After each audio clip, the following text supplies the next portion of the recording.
এখন চলেন, এই সিয়াম যে আমরা পালন করব, পালন করলে আমাদেরকে আল্লাহ কি দিবেন, আমাদের লাভ কি, ঠিক কিনা? লাভ ছাড়া কিন্তু মানুষ কোনো কাজ করে না। লাভ ছাড়া মানুষ কোনো কাজ করে না।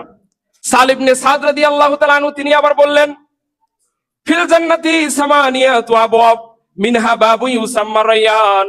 কেউ যদি রমাদান মাসে সিয়াম পালন করে, আল্লাহ রাব্বুল আলামিন জান্নাতের 8টা দরজা বানিয়েছেন। মিনহা বাবু ইউসাম্মা রায়্যান, এই 8টা দরজা ছাড়াও আরেকটা স্পেশাল করে দরজা বানালেন, আর তার নাম দিলেন রায়্যান। লা ইয়াদখুলু ইল্লা সাইমুন, সিয়াম পালনকারী ব্যতীত এই দরজা দিয়ে আল্লাহ আর কাউকেই প্রবেশ করাবেন না। সুবহানাল্লাহ পড়েন। আর শোনো শোনো, সিয়াম পালনকারী যখনই এই দরজা দিয়ে একবার প্রবেশ করে ফেলবে, আল্লাহ রাব্বুল আলামিন তিনি বলেন, সিয়াম পালনকারীর গলার তৃষ্ণা আল্লাহ জীবনের মন মিটিয়ে দিবে। সুবহানাল্লাহ।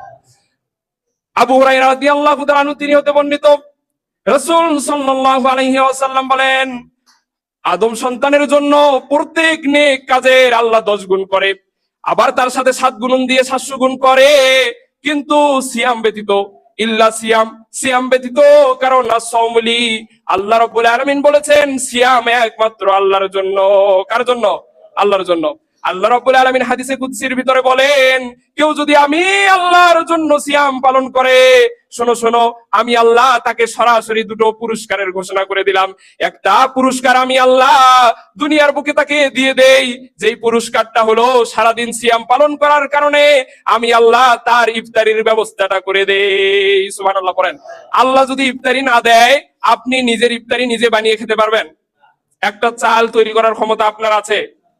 এক ফোঁটা পানি তৈরি করার ক্ষমতা আছে? সূরা মুলকের শেষ নাম্বার আয়াতে দেখবেন আল্লাহ বলছেন, আমি যদি তোমাদের কাছ থেকে মিঠা পানিকে ছিনিয়ে নেই, তাহলে কে আছে এমন তোমাদেরকে মিঠা পানি দিবে?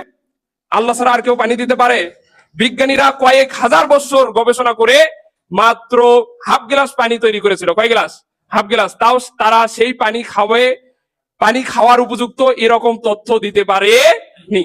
যদি পানি তৈরি করে খেতে হতো, তাহলে অত হাজার বছর অপেক্ষা করে মাত্র হাফ গ্লাস পানি বানাতো, আবার এই হাফ গ্লাস নিয়ে বিভিন্ন দেশ যুদ্ধ করতো, দুনিয়া তারা আগেই ধ্বংস করে ফেলতো। কথা বলেন ঠিক কিনা? আবার আল্লাহ রাব্বুল আলামিন তিনি বলছেন, সিয়াম পালনকারী তার জন্য আমি আল্লাহ 2টা পুরস্কার লিখে দিলাম। একটা পুরস্কার হলো সিয়াম পালনকারী, আমি আল্লাহ তাকে ইফতারি করাবো। আর 2 নাম্বার পুরস্কার হলো সিয়াম পালনকারী যখন সিয়াম পালন করলো, মারা গেল, জান্নাতে প্রবেশ করলো, আমি আল্লাহ স্বয়ং তার সামনে গিয়ে দাঁড়িয়ে তার সামনে দেখা করব। সুবহানাল্লাহ পড়েন। আমি আল্লাহ ছাড়া আর কোনো বড় পুরস্কার হতে পারে? আবার এই হাদিসে আল্লাহ রাব্বুল আলামিন বলছেন, আমার বান্দা যেহেতু আমার জন্যই সিয়াম পালন করেছে,